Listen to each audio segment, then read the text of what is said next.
მოგესალმებით მეგობრებო, ეხლა მივდივართ დუშეთში, სადაც ბაზართან გვექნება შეხვედრა მოსახლეობასთან. გიო, გითხარი 1-2 სიტყვით, რას ვაპირებ და როგორ?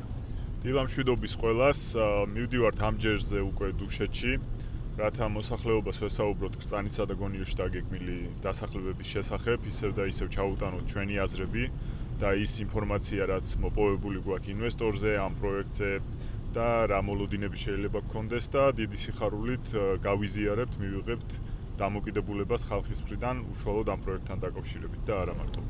ეკა შეგვითხარი?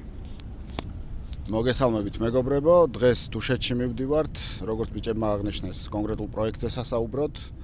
მაქსიმალურად ვეცდებით, რომ გავაცნოთ ის მოთხოვნები, რომლებიც ჩვენ გვაქვს ამ პროექტთან დაკავშირებით და ასევე, რა თქმა უნდა, მოვისმინოთ ის ადგილობრივი პრობლემები, რომლებიც ადგილობრივ დასახლებაში აწუხებთ და ეს არის ის, რასაც პოლიტიკური მოძრაობა უნდა აკეთებდეს ზოგადად, დადიოდეს და ესაუბრებოდეს მოსახლეობას უშუალოდ, მათგან იგებდეს პრობლემებს და მნიშვნელოვან საკითხებს.